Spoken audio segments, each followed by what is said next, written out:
बच्चे को जैसे ही 3 साल का हो जाएगा, बहुत रोता है, फिर भी हाथ पकड़ के स्कूल भेजते हैं। क्यों भेजते हैं?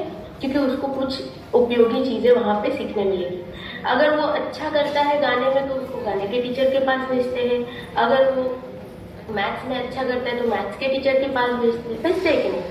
तो उसी तरह क्यों ना हमारा ये कर्तव्य नहीं है कि वह जब जब बच्चा छोटा है तभी उसका हाथ पकड़कर हम उसको गुरु के भी पथ पर एक गुरु भी उसको जीवन में दे दे, ताकि मेरे अंदर बहुत खामियां हैं, मैं अभी भी परिपूर्ण नहीं हूँ। अगर वो मुझे देख के ही बड़ा होगा तो शायद मेरे अच्छे गुण लेगा, लेकिन मेरे बुरे गुण भी तो वो लेगा।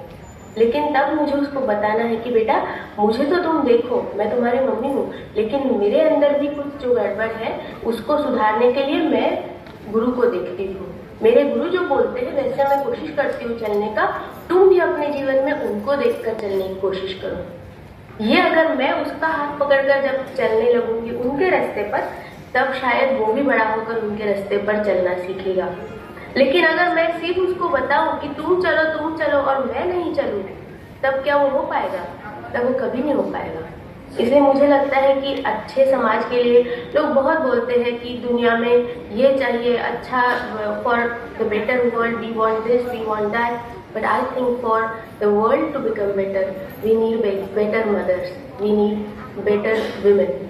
बिकॉज हम लोग जो चाहेंगे पूरा परिवार उस तरह चलने की कोशिश करेगा। हम लोग जिस तरीके से अपना बच्चा घटाना चाहेंगे वैसे वो समाज के लिए तैयार होगा। और एज ए ह्यूमन बीइंग हर एक का तो ये एक दायित्व है कि हम जब इस दुनिया को छोड़कर जाएंगे हम कुछ और अच्छा छोड़कर जाए। हमारे नेक्स्ट जनरेशन है वो हमसे थोड़ी बेहतर हम अगर छोड़ के जाए तो ही हम लोग दुनिया का कुछ होप है अच्छा होने के लिए। और ठाकुर जी इसको बार बार बोले हैं कि एक माँ का जो दायित्व है वो बहुत ही इम्पोर्टेंट है। मैं खुद ऐसे परिवार से आती हूँ जहाँ पर बचपन से मेरे मम्मी पापा तो सत्संगी थे, लेकिन ऐसे परिवार में मेरा शादी हुआ जहाँ पर ठाकुर जी को कोई नहीं जानते थे। तो 8-10 साल लगा कि मेरे परिवार में, नए परिवार में ठाकुर जी के बारे में लोगों को पता करके, उनको जान के, उनको इस रास्ते में लेके आने के लिए। लेकिन हमेशा मैं ठाकुर जी से यही प्रार्थना करती थी कि ठाकुर जी मुझे ऐसे चलने की बुद्धि दीजिए ताकि मेरे घर वालों को कभी फोर्स नहीं करना पड़े, अपने आप से वो आपके रास्ते में जुड़ जाए।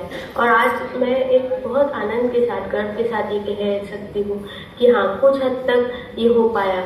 मेरे पति, मेरे बच्चे ठाकुर जी के मार्ग में थोड़ा चलने का कोशिश कर रहे हैं, एक अच्छा इंसान बनने का कोशिश कर रहे हैं, और एक माँ के लिए यही सबसे बड़ी उपलब्धि है।